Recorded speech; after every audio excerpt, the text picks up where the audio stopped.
Ausini, beri saya petuah ya Rasulullah. Apa kata Nabi sallallahu alaihi wasallam? Kata Nabi sallallahu alaihi wasallam nasihatnya, la taghdab, jangan marah. Faraddada miraran, akhirnya orang itu ngulang-ngulangin lagi, ya Rasulullah beri aku pesan. Lagi Nabi jawabnya, la taghdab, pesan Nabi jangan marah. Diulang lagi, ya Rasulullah beri aku pesan. Lagi jawaban Nabi sama, la taghdab, jangan marah.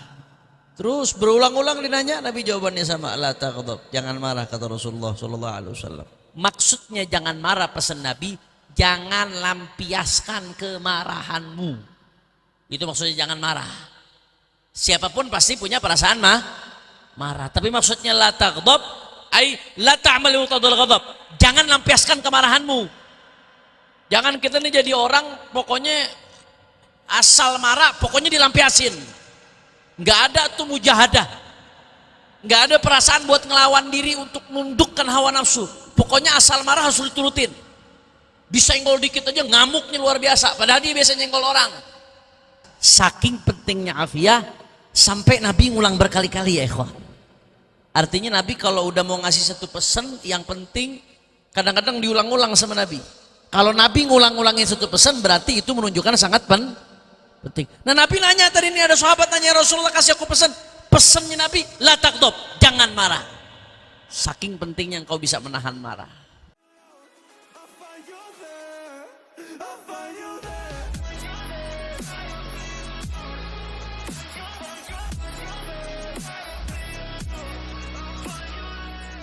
Assalamualaikum warahmatullahi wabarakatuh.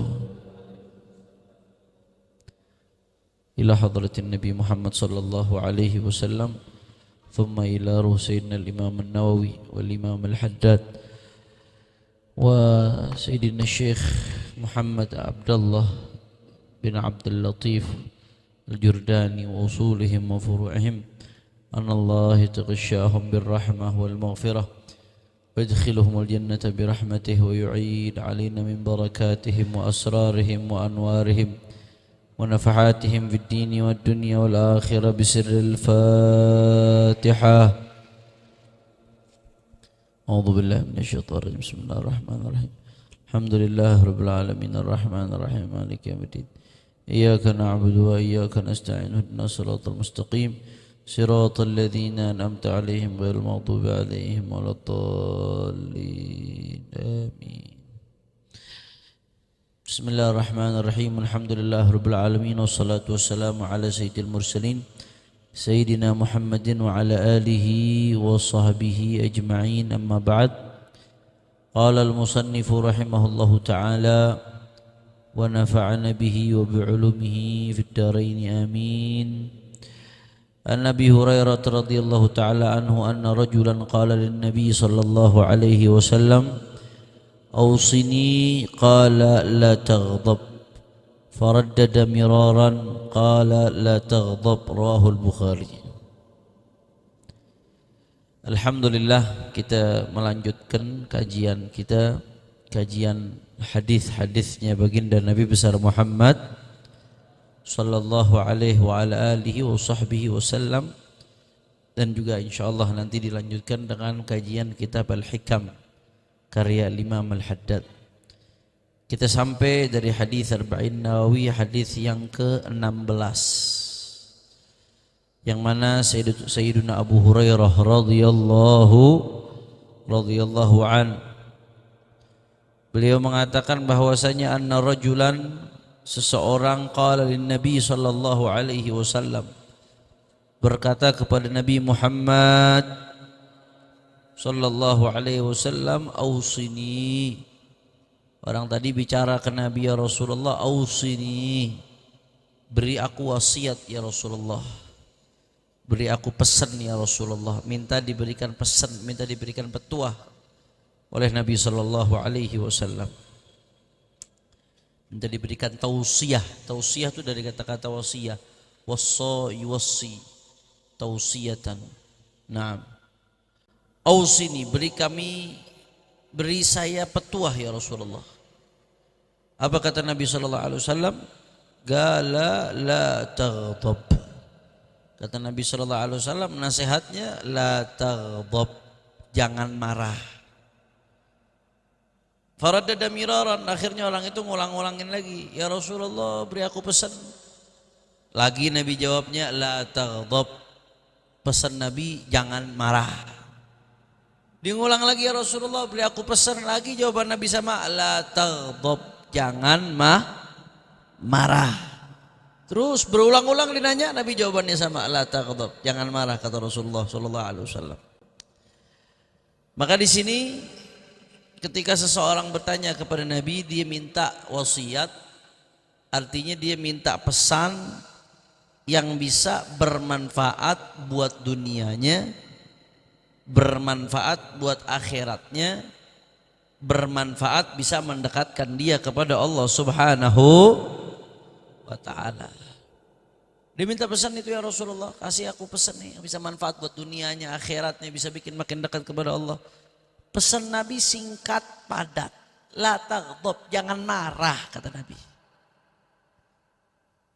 Biasanya kalau Nabi udah ngulang-ngulangin sesuatu tuh berarti saking pentingnya sampai Nabi ngulang-ngulangin. Pernah dalam hadis lain riwayat Imam Tirmidzi, Sayyidina Abbas, pamannya baginda Nabi besar Muhammad sallallahu alaihi wasallam radhiyallahu anhu, ya Rasulullah alimni du'aan adu bihi ya Rasulullah. Sayyidina Abbas pamannya Nabi ngomong, ya Rasulullah kasih tahu aku satu doa yang aku bisa baca ya Rasulullah. Apa jawaban Nabi? Salillahal afiyah, minta sama Allah afiyah, kata Nabi. Disuruh minta doa amalan, kata Nabi minta afiyah sama Allah Ta'ala. Buat ente doa tuh minta sama Allah, Allahumma sa'alakal afwa wal afiyah wal mu'afat ad-daimah fid dini wad dunya wal akhirah. Minta sama Allah afiyah. Sayyidina Abbas bilang lagi, ya Rasulullah ajarin aku doa, buat aku doa ya Rasulullah, biar aku baca doa, ajarin aku doa. Lagi-lagi Nabi bilang salillahal afiyah, minta sama Allah afiyah.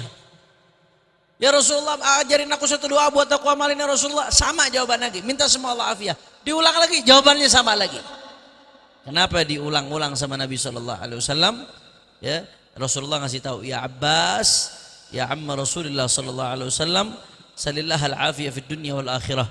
Fa innaka idza u'tital afiyata fid dunya wal akhirah u'tita kulla khair. Wahai Abbas, wahai pamannya Rasulullah sallallahu alaihi wasallam, mintalah afiyah di dunia dan akhirat. Kenapa? Kata Nabi, karena kalau kamu sudah dikasih afiyah di dunia akhirat, maka kamu telah diberikan segala kebaikan. Saya nggak mau bahas soal afiyahnya, tapi yang saya pengen bahas, saking pentingnya afiyah sampai Nabi ngulang berkali-kali, ya ikhwah. Artinya Nabi kalau udah mau ngasih satu pesan yang penting, kadang-kadang diulang-ulang sama Nabi. Kalau Nabi ngulang-ulangin satu pesan, berarti itu menunjukkan sangat penting. Nah Nabi nanya tadi, ini ada sahabat nanya, Rasulullah kasih aku pesan. Pesannya Nabi, la taghdab, jangan marah. Saking pentingnya engkau bisa menahan marah. Apa Beb maksudnya jangan marah di sini? Kan namanya manusia marah, wajar apa kagak? Wajar. Yang namanya manusia ada senang, ada sedih, ada gembira, ada marah. Itu sifat tabi'i, sifat manusia yang udah bawaan. Siapa sih manusia yang nggak marah? Manusia bukan malaikat, perasaan marah di manusia pasti ada. Kok Nabi pesan jangan marah, padahal namanya manusia tuh salah satu sifatnya manusia ya marah. Apa maksudnya di sini? Dijelaskan sama ulama, ay la ta'mal bi muqtadal ghadab idza hasala man irtakaba ma yatarattab alaihi min al-intigam bal jahid nafsak ala tarki tanfidhih bi an takdhima ghaidhak bil hilmi wal khaufi min Allah. Maksudnya jangan marah, pesan Nabi, jangan lampiaskan kemarahanmu. Itu maksudnya jangan marah. Siapapun pasti punya perasaan marah. Tapi maksudnya la taghdab, ay la ta'mal muqtadal ghadab. Jangan lampiaskan kemarahanmu. Jangan kita ini jadi orang pokoknya asal marah, pokoknya dilampiasin. Enggak ada tuh mujahadah. Enggak ada perasaan buat ngelawan diri untuk nundukkan hawa nafsu. Pokoknya asal marah harus diturutin. Disenggol dikit aja ngamuknya luar biasa, padahal dia biasa nyenggol orang. Ini kadang-kadang anak biker nih. Nah, diserempet dikit, wong. ngomong. Padahal udah biasa mepet-mepetin orang. Hati-hati, la taghdab, kata Nabi, jangan lampiaskan belajar, tahan kemarahan tuh belajar. Saking luar biasanya ya orang nahan kemarahan itu saking luar biasanya sampai-sampai di dalam hadis disebutkan bahwasanya ya man dafa'a ghaidhahu dafa'allahu anhu 'adzabahu wa man hafidha lisanahu satarallahu 'auratah. Siapa orang yang bisa menahan kemarahannya, ya, dia bisa nahan amarahnya, maka apa yang akan terjadi? Dafa'allahu anhu 'adzabahu. Allah akan mencegah azab darinya. Dia bisa mencegah dirinya dari perbuatan marah, nanti Allah akan mencegah azab darinya. Anda mau tanya, kita semua ini banyak dosa apa kagak? Butuh nggak ampunan Allah? Waduh, nggak ada ampunan Allah, habis kita. Hancur kita nggak ada ampunan Allah. Salah satu penyebab ampunan Allah, salah satu penyebab Allah menghindarkan azabnya dari kamu ketika kamu bisa menahan kemarahanmu. Apalagi kalau orang yang mampu melampiaskan kemarahannya. Ada orang yang emang marah tapi nggak mampu melampiaskan kemarahannya. Mungkin dia marah, begitu dia mau marah orangnya lebih gede. Waduh, kalau gue berantem sama dia urusannya gue yang bonyok. Dia mau marah, cuman begitu mau marah nih orangnya banyak. Mikir, itu wajar. Ada lagi orang marah dan dia bisa menahan kemarahannya dalam keadaan dia bisa melampiaskan. Itu lebih dahsyat. Itu namanya kadhmul ghaidh, orang yang menahan amarah. Dia bisa, dia kalau mau nampol ya dia menang, dia lebih kuat. Berani sama dia. Dia kalau mau marah, ini anak buahnya nggak berani sama dia. Tapi dia tahan kemarahannya, itu dahsyat. Orang menahan kemarahan ketika nggak mampu merealisasikan saja dahsyat. Tapi ketika dia bisa menahan kemarahan, di saat dia mampu merealisasikannya, itu yang super dahsyat. Makanya saking super dahsyatnya, sampai-sampai dalam hadis ya Rasulullah SAW mengatakan, man kadama ghaidhan wa huwa yastati' an yunafidhahu da'ahu Allah yaumal qiyamah ala ru'usil khalaiq hatta yukhayyirahu fi ayyil hur sya. Sallu ala Rasulillah. Sallu ala Rasulillah. Kabar gembira nih. Hadis riwayat Al-Imam Abu Daud. Hadis riwayat Imam Abu Daud dan riwayat Imam Tirmidzi. Kata Nabi SAW, barang siapa yang nahan kemarahannya, wa huwa yastati an yunafidhahu, dalam keadaan dia bisa merealisasikannya. Dia nahan tuh marahnya. Padahal kalau dia mau mengamuk bisa, nggak ada masalah dia mau ngamuk. Sebaya kok, atau ini di bawah saya kok, ini anak buah saya kok, dan seterusnya. Kata Nabi SAW, siapa yang menahan kemarahannya dalam keadaan dia bisa untuk merealisasikannya, tapi dia tahan kemarahan. Apa kata Nabi SAW? Da'ahullah yaumal qiyamah, nanti di hari kiamat Allah akan panggil dia ala ru'usil khalaik, di hadapan banyak orang, hatta yukhayyirahu, sampai Allah panggil, Allah banggakan orang ini, hatta yukhayyirahu, sampai nanti Allah kasih dia pilihan fi ayyil huri syi'sya, mau bidadari yang mana. Jadi yang makin sering nahan marah, bidadarinya makin banyak besok di akhirat. Amin. Yang ngamuk-ngamuk mulu udah habis kagak bidadarinya udah. Ngamuk mulu bawaannya. Sama teman ngamuk, sama anak buah ngamuk. Kayak sengaja. Ada orang, saya beb kalau nggak saya lampiaskan, ya kemarahan saya kayak nggak enak gitu bawaannya. Itu hawa nafsu. Ente berarti bidadari ente lagi habis tuh dikit-dikit rontok di akhirat udah nggak dapet tuh bidadari itu. Itu begitu di emper-emperan nanti kalau masuk surga tuh. Jadi dahsyat ya. Semakin bisa kita nahan kemarahan, semakin besar ganjarannya dari Allah Subhanahu wa ta'ala. Dalam hadis lain dikatakan, man kadzama ghaidhan wa huwa qadirun ala imda'ih. Ini hadis lain riwayat Al-Imam Abu Daud. Siapa yang menahan kemarahan wa huwa qadirun ala imdaihi, padahal dia bisa untuk merealisasikan kemarahannya, dia bisa buat melampiaskan kemarahannya. Apa kata Nabi SAW? Mala Allahu qalbahu nuran wa amnan wa imanan. Allah, sallu ala Rasulillah. Kata Nabi SAW, siapa orang yang bisa nahan marah padahal dia bisa melampiaskan kemarahannya, Allah akan penuhi hatinya dengan nur, dengan cahaya. Makin sering dia nahan kemarahan, ya, makin penuh hatinya dengan cahaya. Makin sering dia nahan kemarahan, makin penuh hatinya dengan rasa aman dan penuh rasa iman kepada Allah Subhanahu wa ta'ala. Jadi di antara manfaat ente sering nahan amarah, Itu bisa menambahkan keimanan kita kepada Allah, menambahkan rasa aman, rasa tenang dalam hati kita, dan hati kita makin bercahaya. Ibadahnya makin semangat. Kalau hati udah bercahaya tuh baca Qur'annya makin semangat. Hati udah bercahaya tuh sholatnya makin khusyuk. Hati udah bercahaya tuh gampang maafin orang. Hati udah bercahaya tuh dorongan buat berbuat baik gampang. Salah satu cara bikin hati bercahaya gimana? Sering-sering nahan marah. Jangan gampang-gampang melampiaskan kemarahan. Wa zawwajahu minal huril 'aini ma syaa. Hadisnya berdua biji ini. Kata Nabi SAW, orang yang nahan kemarahan, padahal dia bisa melampiaskan kemarahannya, dia akan dipenuhi hatinya dengan cahaya, dan Allah akan nikahkan dia dengan huril 'ain ma syaa. Allah akan nikahkan dia dengan huril 'ain, dengan bidadari nanti di akhirat, ma syaa, sepuasnya dia. Masya Allah, nikmat apa kagak? Nikmat atau tidak? Nikmat yang ente dapat dari nahan marah nggak sebanding dengan kenikmatan apa? Orang kalau marah nih nikmat, ngelampiasin kemarahan tuh nikmat, ada kepuasan tersendiri. Tapi nikmat yang ente dapat dari melampiaskan kemarahan itu sebenarnya nggak sebanding dengan kenikmatan yang akan ente dapat kalau ente nahan kemarahan. Catat baik-baik omongan itu. Ya, ente ketika marah puas emang, ngamuk nih puas. Marah-marah sama orang puas, galak kita sama orang puas. Hati tuh ngerasa puas karena dari setan bisikan. Tapi ketika kita mikir, saya emang dapat kepuasan ketika marah. Tapi kalau saya tahan kemarahan, yang saya dapetin bakal jauh lebih gede lagi. Maka nikmat yang didapatkan karena melampiaskan kemarahan kecil, nggak ada seujung kuku dibandingkan dengan nikmat yang Allah janjikan manakala seorang hamba menahan kemarahannya karena Allah Subhanahu wa ta'ala. Kira-kira jelas atau tidak? Masya Allah. Dalam hadis lain diriwayatkan, hadis riwayat Imam Baihaqi dalam Syu'abul Iman, idza kana yaumal qiyamah nada munadin man kana ajru 'ala Allah falyadkhulil jannah fayuqal man dhal ladzi ajruhu 'ala Allah fayaqumul 'afuna 'anil nas yadkhulunal jannata bighairi hisab. Ya Rabb, Allahumma ja'alna minhum ya Rabb. Nanti di hari kiamat nih, di hadis riwayat Imam Baihaqi, Allah mengatakan ada malaikat yang Allah suruh manggil.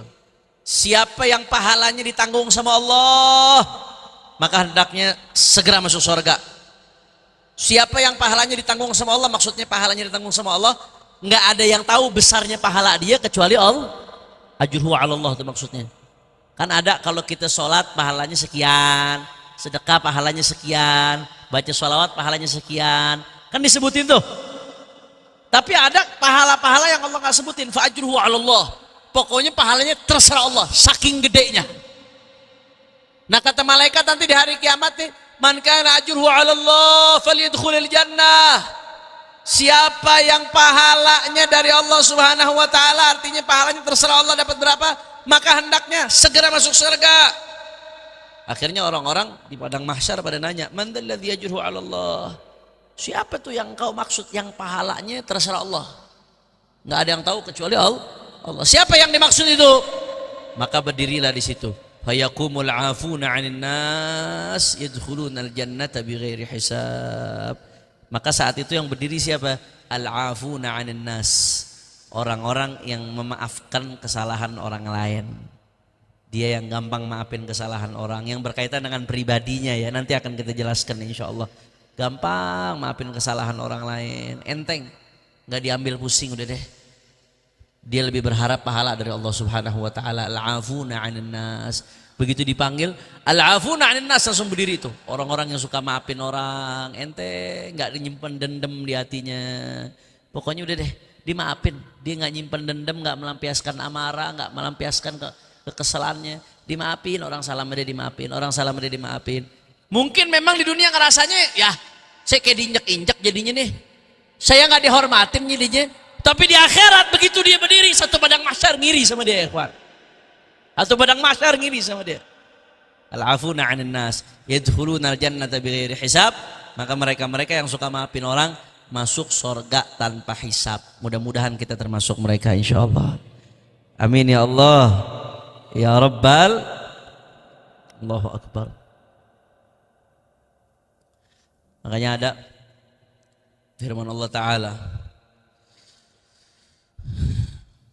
wal kadhiminal ghaidha wal 'afina 'anil nas wallahu yuhibbul muhsinin. Termasuk orang-orang yang dijanjikan surganya Allah Subhanahu wa taala, orang-orang bertakwa. Siapa orang-orang bertakwa? Di Al-Qur'an Allah sebutkan orang-orang bertakwa itu wal kadhiminal ghaidha, orang-orang yang bisa menahan amarah. Yang dicintai oleh Allah adalah orang-orang yang menahan amarahnya. Tuannya dengar ayat itu karena tuannya orang soleh, orang beriman. Kadhamtu ghaidhi, kata tuannya. Ya, sekarang aku tahan amarahku, aku nggak jadi marah. Aku tahan amarahku, kata tuannya. Nggak sampai di situ, pinter nih ngaji di Nurul Huda, pelayannya nggak, khadimnya ngaji di Nurul Huda. Qal khadim wal 'afina 'anin nas. Ayatnya nggak sampai di situ Tuhan, ada lanjutan ayatnya. Dan orang-orang yang memaafkan orang lain yang salah, kata tuannya, qad afautu anka. Kalau begitu ente ane maafin. Khadimnya bilang lagi, ayatnya nggak sampai di situ Tuhan, ada lanjutannya. Wallahu yuhibbul muhsinin. Dan Allah cinta orang-orang yang berbuat baik, bukan hanya menahan amarah, bukan hanya memaafkan, tapi berbuat baik. Tuhannya dengar, tuannya tadi dengar itu langsung mengatakan faqala anta hur liwajhillah. Udah ente mulai sekarang ane merdekakan. Ente enggak lagi jadi budak aneh. Ente merdeka hur liwajhillah walaka hadil alaf dinar. Ente bukan hanya merdeka nih, ente ane kasih alaf dinar. Allahu akbar. Allahu akbar.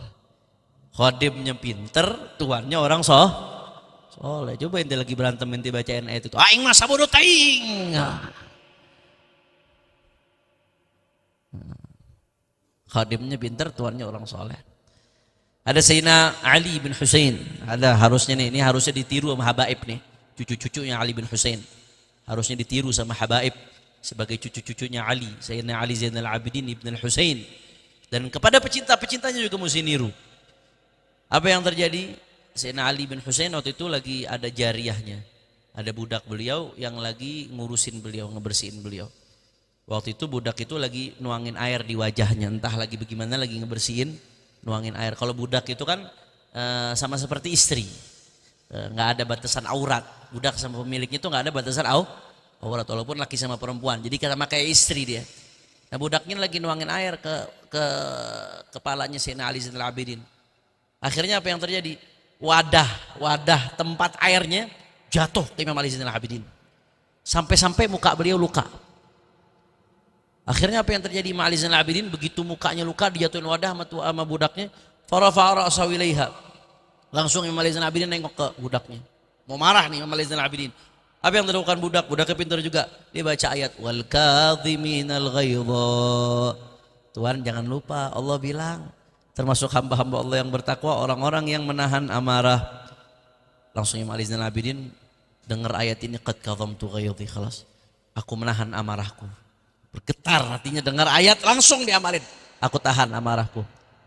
Nggak sampai di situ, budaknya ngelanjutin wal 'afina 'anin nas. Bukan cuma nahan amarah tapi memaafkan orang lain. Kata Imam Ali Zainal Abidin, ini masih luka nih, masih luka. Qad afautu anka. Afallahu anka. Mudah-mudahan Allah maafkan kamu. Dimaafkan dan mudah-mudahan Allah maafkan kamu, didoain. Wallahu yuhibbul muhsinin. Dilanjutin ayatnya. Bukan cuma nahan amarah, bukan hanya memaafkan, tapi Allah cinta orang-orang yang berbuat baik.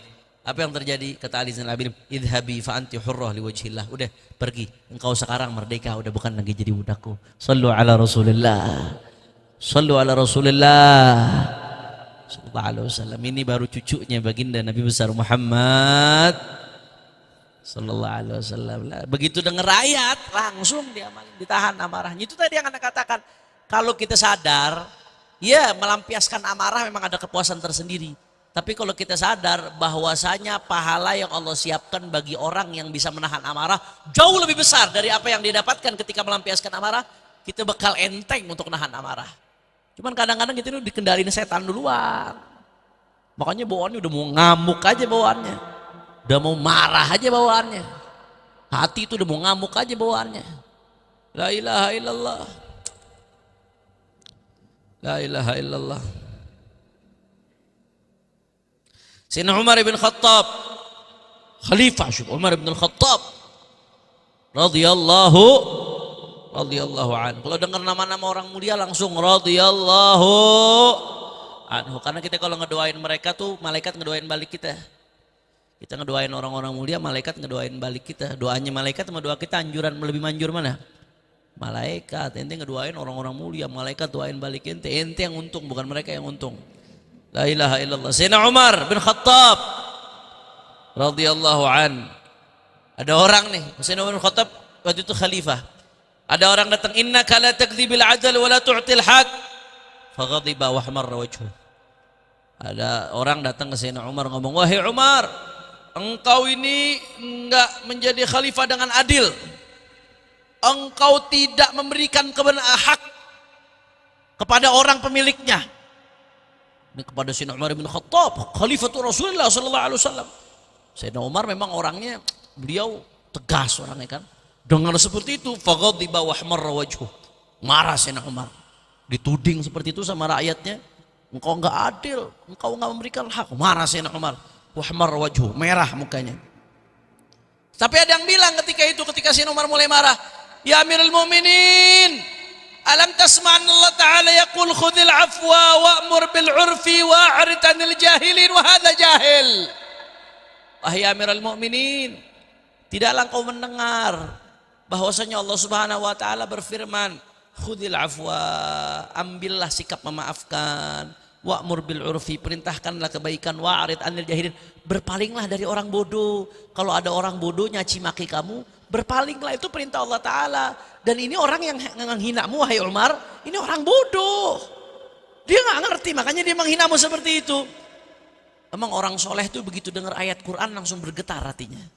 Andai kata ada ketemu antara hawa nafsu dia dengan perintah Allah, orang-orang soleh pasti akan mendahulukan perintah Allah. Seketika itu hawa nafsunya akan dikalahkan. Sayyidina Umar dengar seperti itu apa? Sodakta, ente bener. Ngapain anda marah ngeladenin dia? Ini orang-orang bodoh mau ngapain? Wa'rid 'anil jahilin, kita diperintahkan untuk berpaling dari orang bodoh. Ada orang bodoh nyaci maki kamu, wa'rid 'anil jahilin, kata Allah Ta'ala. Berpalinglah kalau ada orang bodoh, kata Sayyidina Umar. Sodakta, bener. Faka'anna makana naran fa'utfiat. Itu katanya Sayyidina Umar, seolah-olah sebelumnya ketika orang itu ngina saya, seolah-olah ada api yang terbakar di dada saya. Begitu ayat itu dibacakan, seolah-olah api itu disiramkan dengan air. Padam seketika itu api tersebut. Sallu ala Rasulillah. Sallu ala Rasulillah. Inilah sahabatnya baginda Nabi besar Muhammad sallallahu alaihi wasallam. Makanya bagaimana sih sikap kita nyaci maki kalau ada orang yang nyaci maki kita? Ada Sayyidul Walid Al-Habib Rizik hafizahullah taala, beliau selalu bilang, kalau ada orang nyaci maki jangan ladenin, kata beliau. Kamu dicaci maki sama orang, jangan ladenin. Ngapain ngadenin orang caci maki, pusing. Bersyukur kita sama Allah Ta'ala, pahala kita jadi nambah. Tapi kalau ada yang fitnah, mesti jawab. Beda, dicaci maki, dihina sama difitnah, beda apa enggak? Beda, kamu dicaci maki, tolol kamu, bodoh kamu, goblok kamu, beleguk sia. Dicaci maki, diemin aja. Tapi kalau difitnah nih, tahu-tahu nih pertengahan saya ngajar, di masjid ini ada yang berdiri, Habib ngambil uang saya 100.000. Wah, semua bertanya, apa iya Habib ngambil 100.000? Bisa bahaya termakan fitnah orang-orang nih. Akhirnya orang yang termakan fitnah dia sendiri yang dosa. Kalau fitnah wajib dijawab, harus dijawab fitnah supaya orang tidak termakan dosa akhirnya. Rasulullah SAW pernah Sayyidatuna Aisyah difitnah sama orang-orang munafik. Sayyidatuna Aisyah difitnah, mohon maaf, difitnah melakukan penyelewengan, penyimpangan. Sayyidatuna Aisyah dengan laki-laki difitnah. Itu sampai sedih luar biasa Sayyidatuna Aisyah. Apa yang terjadi? Apakah didiemin sama Allah Ta'ala? Enggak, Allah yang jawab. Turun 10 ayat ngebelain Sayyidatuna Aisyah. Ngejelasin bahwa Sayyidatuna Aisyah bari'ah. Sayyidatuna Aisyah itu bersih dari semua tuduhan penyimpangan yang mereka tuduhkan kepada Sayyidatuna Aisyah radhiyallahu anha. Berarti yang diajarkan di sini dijawab atau tidak? Jawab. Kalau dicaci maki, diemin. Biarin, ente lagi dicaci maki sama orang. Ente berarti lagi diangkat derajatnya. Mestinya ente ngasih hadiah sama orang yang nyaci maki ente. Bukan ente marah. Fa'arid 'anil jahilin, perintah Allah Ta'ala. Ada orang nyaci maki ente, ngina diri ente. Biarin. Ente mungkin gara-gara itu dosa ente dihapus sama Allah. Mungkin gara-gara itu derajat ente diangkat sama Allah Subhanahu wa Ta'ala. Tapi kalau ada orang fitnah, jawab. Kira-kira jelas atau tidak? Faham? La ilaha illallah. Kata Imam Syafi'i radhiyallahu anhu, di antara syairnya Imam Syafi'i di diwannya, idza khataba as-safihu fala tujibhu fa khairan min ijabatihi sukutu fa in ajabtahu farajta anhu wa in khallaitahu kamadan yamutu. Kata Imam Syafi'i, kalau ada orang bodoh ngejelek-jelekin kamu, orang bodoh nih ngejelek-jelekin kamu, fala tujibu, jangan dijawab, kata Imam Syafi'i. Fa khairun min ijabatihi sukutu. Sebaik-baiknya jawaban ya diem, nggak usah dadenin. Itu nasihatnya Imam Syafi'i. Kenapa? Fa in ajabtahu farajta anhu. Kalau kamu jawab, kamu bikin senang dia. Emang nih orang pengen ribut. Kamu jawab, kamu bikin dia senang, girang. Tapi wa in ajabtahu wa in khallaitahu kamadan yamutu. Kalau ente diemin, pusing sendiri dia. Nah orang udah gue hina, gue caci, gue maki, cicing wae. Diem aja dia. Itu yang nginang pusing sendiri, sumpak sendiri, ngerasa gagal dia. Makanya kata Imam Syafi'i dalam syair lain, yukhatibuni safihu bikulli qubhin fa akrahu an akuna lahu mujiba yazidu safahatan fa azidu hilman kal'udi zadahu al-ihraqu tiba. Kata Imam Syafi'i, aku dicaci maki sama orang bodoh, safih. Dia omongin kepadaku segala keburukan. Maka fa akrahu an akuna lahu mujiba, aku enggak mau jawab, kata Imam Syafi'i. Kenapa? Yazidu safahatan fa azidu hilman. Kalau aku enggak jawab, itu orang makin bodoh. Makin liar. Fa'azidu hilman, aku makin bijak. Kal'udi zadahu lihraqu tiba. Caci maki yang dia lontarkan kepadaku tuh ibarat ud, ibarat kayu gahru. Aku nih ibarat kayu gahru. Kayu gahru itu nggak keluar baunya kecuali kalau dibakar. Cacian dia tuh ibarat api yang membakar. Makin dia bakar, makin keluar wanginya. Kayu gahru makin dibakar, makin wangi. Cacian dia ibarat api. Orang yang dicaci kemudian nggak ngerespon, nggak ngebalas, itu ibarat kayu gahru, makin dibakar makin wangi. Maka sebaik-baiknya jawaban untuk orang yang menghina kita adalah diam. Sekali lagi anak katakan, hawa nafsu ente nggak bakal terima. Ini yang anda ngomongin nih, hawa nafsu ente nggak bakal terima. Ngomong doang Habib Hanif. Begitu prakteknya.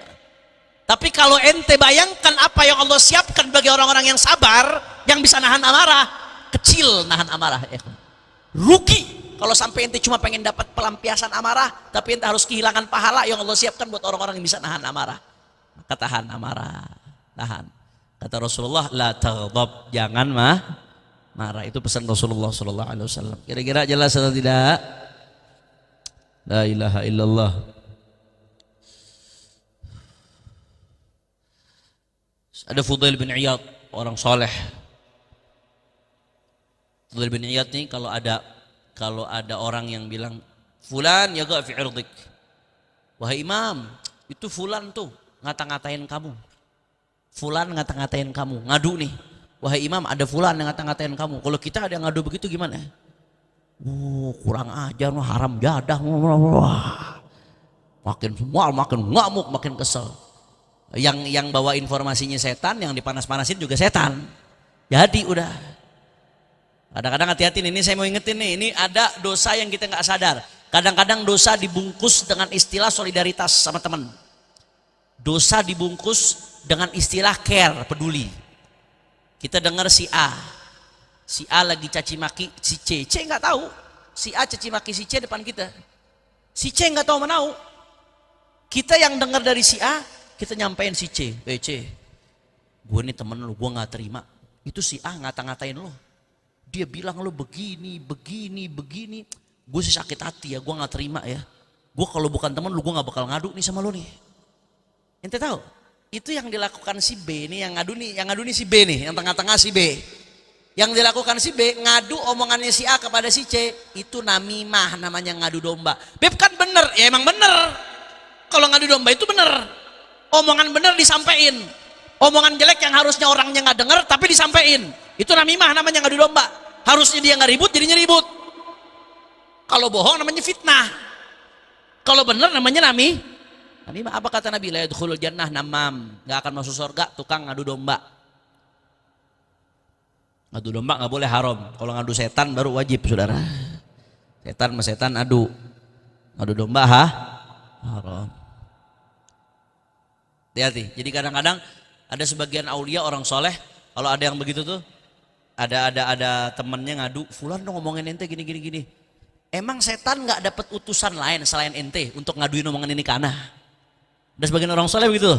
Ada temennya datang ngadu, fulan nyaci maki ente, ngina ente gini gini. Oh, setan nggak punya utusan lain selain ente untuk ngadu domba ana dengan saudara ana. Jadi bukannya yang nyaci maki yang dimarah, yang marah justru yang ngadunya. Hati-hati, kadang-kadang kita tertipu dengan godaan setan atas nama solidaritas, atas nama care, atas nama persahabatan. Akhirnya omongan ini kita sampaikan kemari, omongan ini sampaikan kemari, yang harusnya nggak ribut jadi ribut. Itu namanya namimah, ngadu domba, hati-hati. Nah, Fudail bin Iyad, orang saleh. Kalau ada yang datang ke dia, fulan yaga fi irdik, itu fulan yang cimaki kamu. Apa kata Fudail bin Iyad? Wallahi la aghidhanna man amarahu. Bukannya marah, malah sebaliknya. Kata Fudail bin Iyad, demi Allah aku akan marah sama yang nyuruh dia nyaci maki aku. Siapa yang nyuruh dia nyaci maki aku? Yang nyuruh dia nyaci maki aku setan. Aku gak bakal marah sama dia, aku marah sama setan yang nyuruh dia nyaci maki aku. Akhirnya apa kata Fudail bin Iyad? Allahumma in kana shadiqan faghfirli. Ya Allah, kalau yang nyaci maki itu benar ya Allah, emang ada sifatku, dia bilang misalkan orang fasik apa, dan aku memang fasik. Kalau omongan dia ketika nyaci maki aku itu benar ya Allah, faghfirli, maka ampuni aku ya Allah. Jangan-jangan omongan dia ketika nyaci maki aku emang benar aku begitu ya Allah. Ampuni aku ya Allah. Wa in kana kadziban ya Allah, kalau yang dia omongin enggak benar ya Allah, faghfir lahu, maka ampuni dia ya Allah. Allahu akbar. Ini termasuk yang dalam firman Allah Taala, wal kadhiminal ghaidha wal 'afina 'anil nas wallahu yuhibbul muhsinin. Kira-kira jelas atau tidak? Sulit memang, ngamalin ini enggak gampang, sulit. Tapi harus mujahadah. Anda ingat Syekhina Habib Segaf bin Hasan Baharun, beliau selalu cerita. Dulu kita zaman di pondok tuh, zaman di pondok itu senang malam Jumat gini nih, Allah. Nikmat, hari-hari itu nikmat. Hari ketika belum ada beban macam-macam, belum ada pikiran macam-macam, fokus mondok belajar. Kalau malam Jumat gini nih, Syekhina Habib Segaf hafizahullah taala wa ra'ah, beliau habis kita maulidan di masjid, beliau duduk tuh di tengah masjid. Biasanya anak itu munsyid, anak disuruh gosida beliau, gosida-gosida yang isinya munajat, wat kafani ilmu rabbi, ya rabbi alimal hal. Wah, luar biasa itu, khusyuk betul majelis itu. Setelah itu beliau ngajak kita, menasihati kita.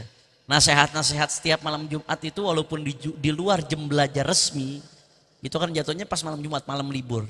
Itu kayak tambahan aja, pelajaran tambahan. Tapi nasihat-nasihat itu justru yang membekas pada diri kami sampai hari ini. Nasihat-nasihat itu yang jadi pedoman hidup kita sampai hari. Nah, diantaranya apa, beliau tuh selalu jadi setiap minggu tuh ada mujahadah. Jadi kalau malam Jumat ini ketemu malam Jumat depan. Malam Jumat ini misalkan pelajaran tentang bahayanya marah, bagaimana kita menahan marah. Maka kita harus belajar, kita sumpah seminggu ke depan nggak boleh marah. Disumpah tuh. Tuh malam disumpah. Berarti kalau ngelanggar sumpah bayar kafaroh tuh. Bayar kafaroh, denda. Kita disumpah seminggu ke depan nggak boleh marah. Buat ngelawan hawa nafsu. Beliau cerita, itu nikmat, itu luar biasa, nikmat betul. Beliau cerita, kata beliau, saya nih dulu, kata beliau, ustadz dulu, kata beliau, sebelum berangkat ke Madinah, ustadznya orang yang paling Abu Tos. Tahu Abu Tos? Abu Tos nih paling gampang marah, gampang spanning, gampang naik darah. Ustadz tuh paling gak bisa nahan marah orangnya. Paling Abu Tos. Begitu mau berangkat ke Madinah, seingat saya beliau cerita tuh, itu pesan Abu ya Habib Hasan bin Ahmad Baharun, nyuruh saya untuk mujahadah, untuk menekan amarah. Jadi selama di Madinah, selama beliau belajar dari Habib Hasan bin Smith, beliau mujahadah untuk tidak marah sama sekali. Dan beliau berhasil lakukan itu. Selama belajar di Madinah, mujahadah untuk menekan hawa nafsu, tidak marah. Kata beliau, alhamdulillah, hasilnya Anda rasakan sekarang. Sekarang, Anda bukan basa-basi, kata beliau. Anda bukan lagi basa-basi. Andai ada orang sekarang nyaci maki Anda, ngina Anda gak bakal marah. Wallah, Anda gak bakal marah, kata beliau. Itu hasil perjuangan bertahun-tahun. Beliau ngelawan hawa nafsu. Jadi memang gak gampang. Menjalankan perintah Nabi ini, la taghdab. Nabi kan pesan, la taghdab, jangan marah, kata Nabi. La taghdab, jangan marah. Ngejalankan perintah Nabi ini gak gampang. Gak gampang, sama sekali gak gampang. Butuh mujahadah, butuh belajar, butuh pelan-pelan. Awalnya susah, tapi kita ingat, ya Allah, kalau saya nahan marah pahalanya besar. Ya Allah, kalau saya nahan marah, ini yang Allah siapkan, janji Allah luar biasa nikmat. Ya Allah, rugi banget nih. Kalau saya lampiasin kemarahan dapat kenikmatan sebentar, tapi saya kehilangan ini semua. Rugi banget. Itu terus kita tanamin di pikiran kita. Itu terus tanamin di pikiran kita. Nikmat ya ikhwan. Awalnya susah, awalnya berat, lama-lama ujungnya nikmat. Jelas atau tidak? Faham? Baik. Beb, apa sih obat nih kemarahan? Obatnya kita untuk melawan perasaan marah. Sekali lagi nih Anda bicara kemarahan, ini marah yang dimaksud marah untuk diri sendiri. Bukan marah buat agama.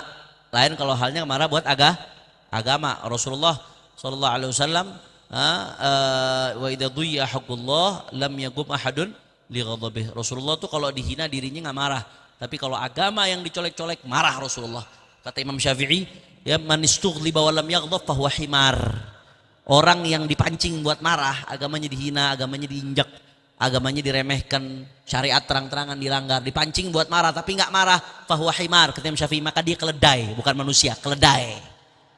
Nah, jadi marah di sini marah yang mazmum, yang Nabi bilang la taghdab, jangan marah, marah yang mazmum, marah yang tercela. Marah yang tercela seperti apa?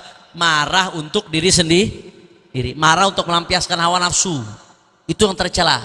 Tapi kalau marah untuk agama itu marah mahmud, termasuk marah yang baik, termasuk bagian daripada keimanan kita kepada Allah Subhanahu wa taala.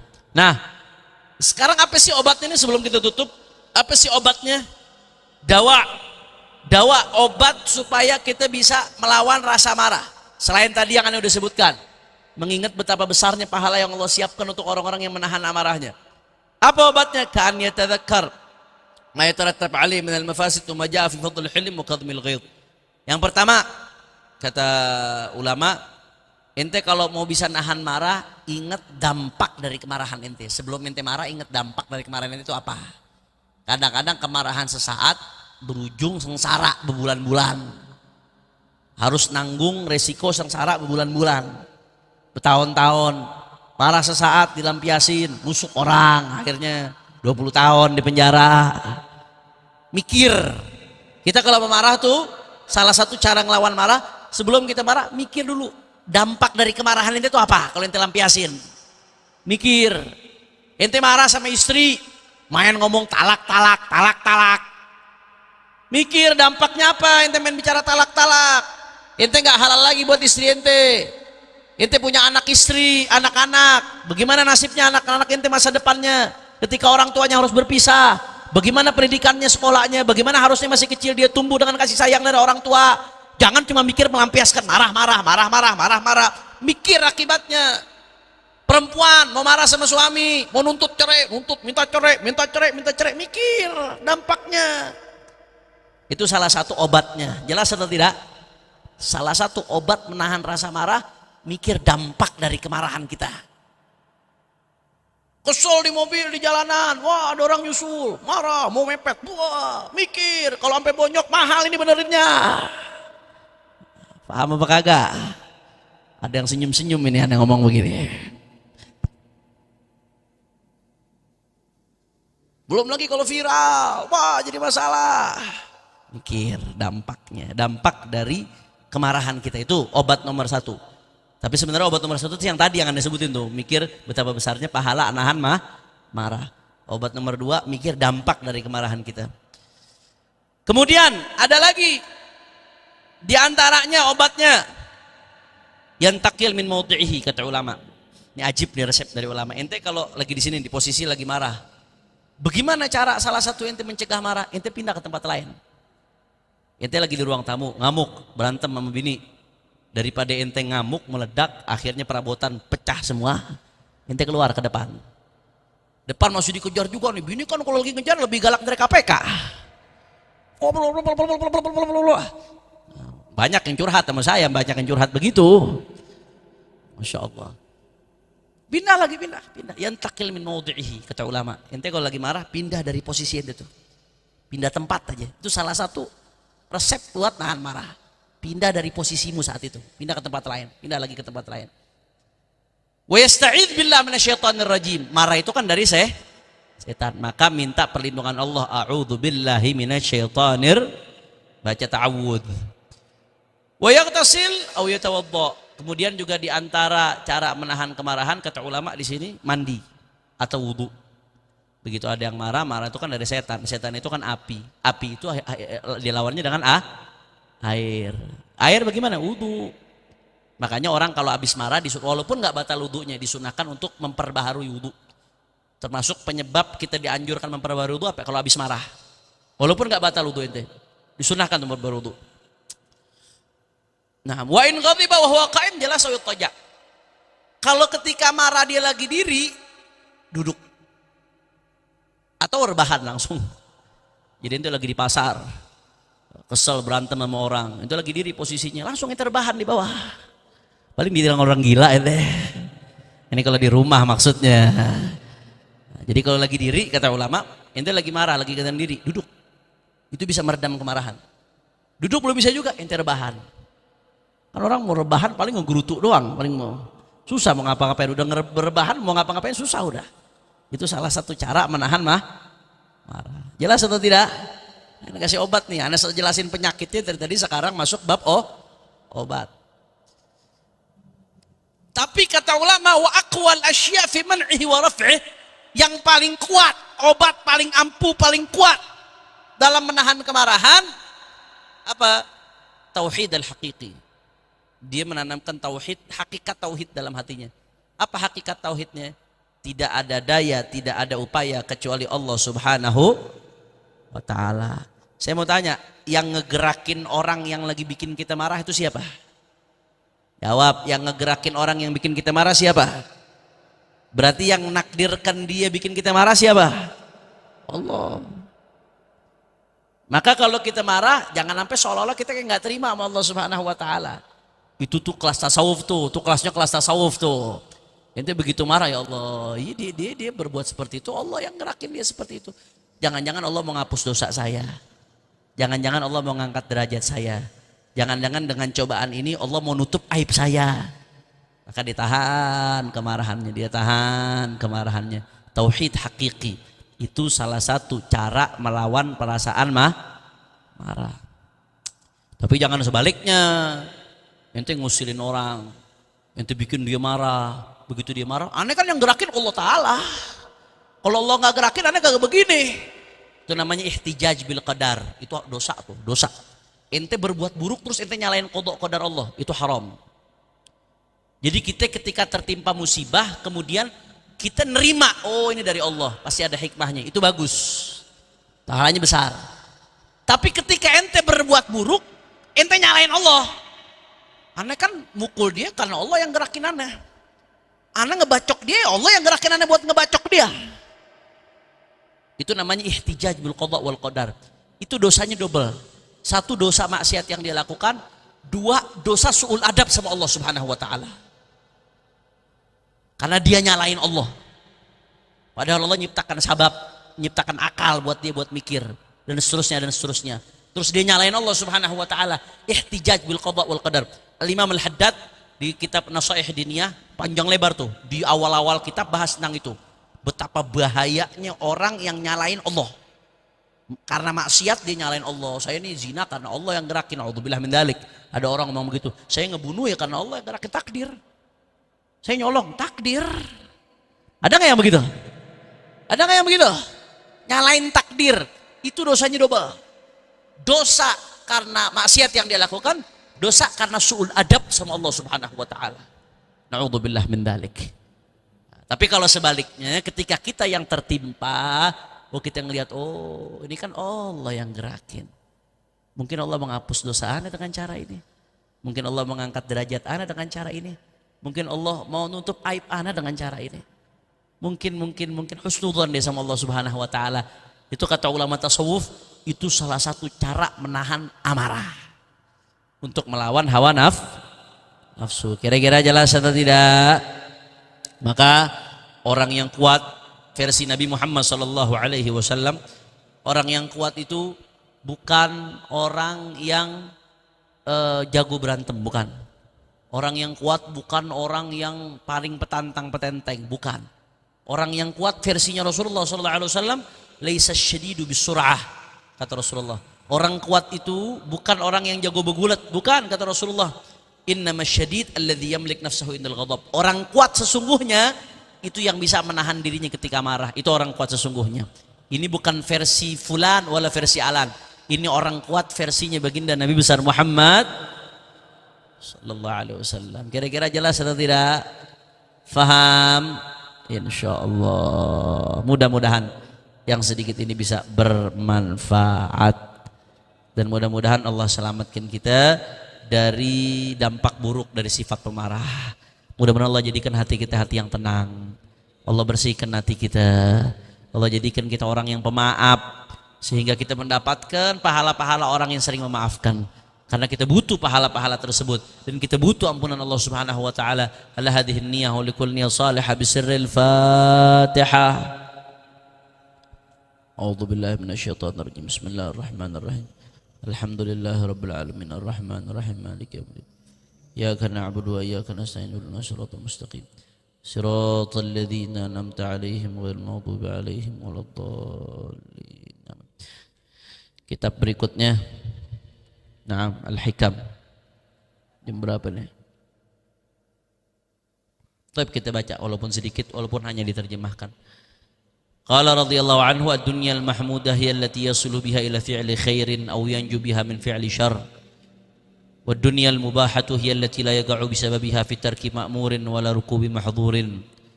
Wad-dunya al-madhmumatu 'ala lisanil kitab was sunnah hiya allati yaqa'u bisababiha fi tarki ta'atin aw fi'li ma'siyatin. Kata Al-Imam Al-Haddad dalam hikmahnya yang ke-10, dunia enggak semuanya jelek. Dunia enggak semuanya jelek. Dunia itu ada 3 macam. Ada ad-dunya al-mahmudah. Ada dunia yang terpuji. Bagaimana dunia yang terpuji? Allati yasilu biha ila fi'li khairin aw yanju biha min fi'li syarrin. Dunia yang gara-gara sebab dunia tersebut dia sampai kepada perbuatan baik dan selamat dari perbuatan buruk. Duitnya banyak tapi sering nyumbang buat masjid, bagus atau tidak? Walaupun dunia, tapi dunia yang terpuji. Duit banyak tapi sering bantu pesantren, bangun pesantren di mana-mana, bagus atau tidak? Bagus. Itu namanya dunia yang terpuji. Duit banyak tapi gara-gara duitnya yang banyak itu akhirnya dia malah jadi nggak korupsi. Misalkan dia pejabat, saya mau khidmah sama masyarakat, duit saya udah banyak, mau ngapain saya korupsi lagi? Buat apaan? Duit nggak dibawa mati. Dengan duit yang dia punya itu dia jadi udah nggak ngambil hak orang lain lagi. Dengan duit yang dia punya itu dia nggak korupsi. Berarti dunia yang seperti itu bagus atau tidak? Dunia yang menyebabkan seseorang selamat dari keburukan itu dunia mahmudah. Dunia yang terpuji, walaupun dia dunia tapi dia terpuji. Makanya kata Nabi SAW, ni'mal malus salih lil mar'is salih atau lil rajulis salih. Kata Nabi SAW, sebaik-baiknya harta yang ada di tangannya orang soleh. Harta yang baik ada di tangan orang yang baik. Orang kalau soleh, walaupun dia megang dunia, tapi jadinya baik. Abu Yazid Muhammad bin Ali al-Maliki al-Hasani alaihi rahmatullah. Orang alim, allamah, syekh syuyukh Abu Yazid Muhammad Mekah. Alim, allamah. Tapi tajirnya luar biasa. Kalau bahasa anak sekarang tajir melintir. Tajirnya luar biasa. Itu saking tajirnya beliau, itu santri yang mondok di tempat beliau nggak ada yang bayar. Bahkan santrinya yang dibayar. Bahkan orang tuanya yang di rumahnya masing-masing yang di Indonesia, orang-orang tuanya itu dikasih duit bulanan sama Abu Yazid Muhammad. Kira-kira zaman sekarang masih ada nggak pondok begitu tuh? Abu ya. Itu duitnya tuh saya diceritain sama bu santri-santri beliau yang khidmah sama beliau. Itu beliau ada kayak satu ruangan gitu isinya uang-uang beliau. Itu setiap bulan udah dipisah-pisahin. Ada amplop setumpuk gini, ini buat janda-janda yang ada di Mekah, yang miskin-miskin. Amplop setumpuk gini, ini buat talibul ilim, buat santri-santri yang belajar yang butuh uang. Ada amplop setebal gini, ini buat bagiin ke ulama-ulama. Itu saya dengar dulu zaman Abu Yazid Muhammad masih hidup. Santri-santri kalau datang dari Hadramut, umroh misalkan atau haji, itu paling senang kalau ke tempat Abu ya. Kenapa? Pulangnya dapat duit. Pasti dapat duit kalau situ. Dapat duit, dapat kitab satu set. Mobilnya banyak.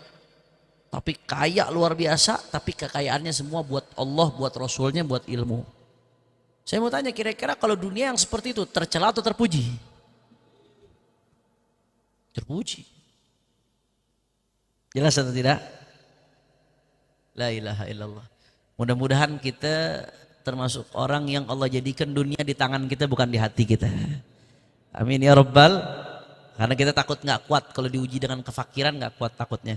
Kadal fakru an yakuna kufron. Kadang-kadang kefakiran itu menyebabkan kekufuran.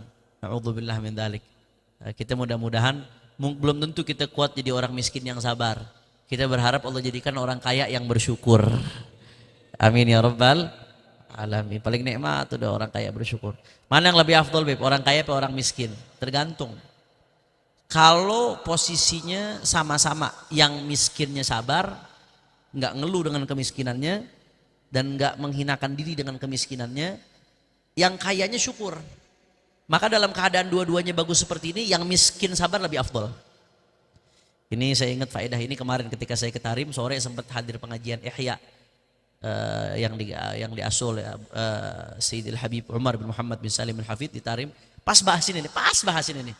Kesimpulan dari yang di Ihya. Jadi kalau pas kebetulan sama-sama ini miskin tapi sabar, kaya tapi bersyukur, maka pasti yang lebih afdol miskin tapi sabar. Itu lebih afdol, derajatnya lebih tinggi.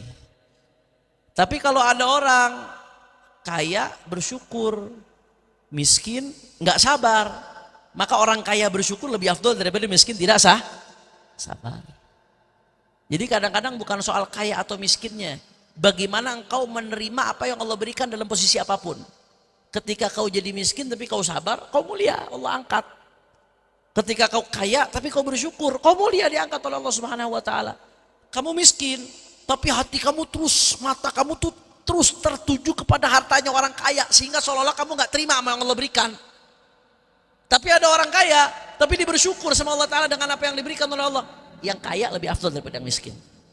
Bukan soal miskin kayanya, tapi bagaimana dia mensyukuri apa yang diberikan oleh Allah Subhanahu wa ta'ala. Maka dunia mahmudah, ada kalanya dunia terpuji. Kapan dunia terpuji?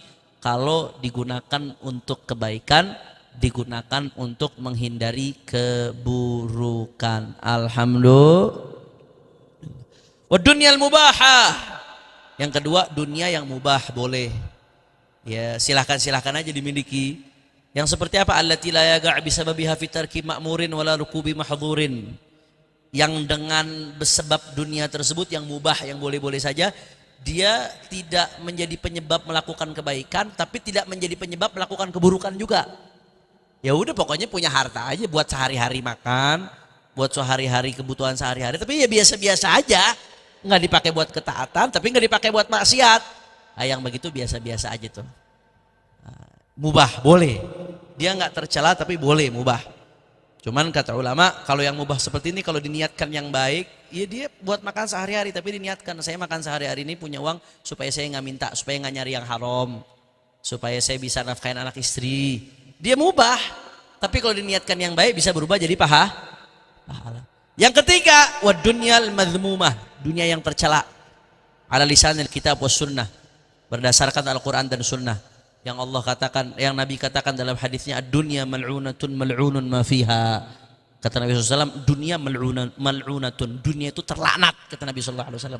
Dunia nih yang kita kejar-kejar, yang kita siang malam sampai berantem gara-gara dunia. Ad-dunya mal'unatun, kata Nabi, dunia itu terlaknat. Yang bagaimana dunia terlaknat? Hiya allati yaqa' bisababiha fi tarki ta'atin aw fi'li ma'siyatin, kata Imam Haddad.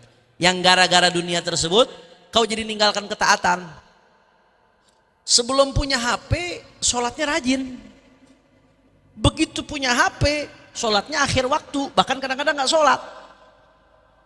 Berarti itu HP-nya dia termasuk dunia yang tercela. Walaupun HP-nya tilulit, walaupun HP-nya Nexian, HP-nya yang biasa-biasa. Ini punya HP, bagus HP-nya. Samsung Z Fold 5. Wah.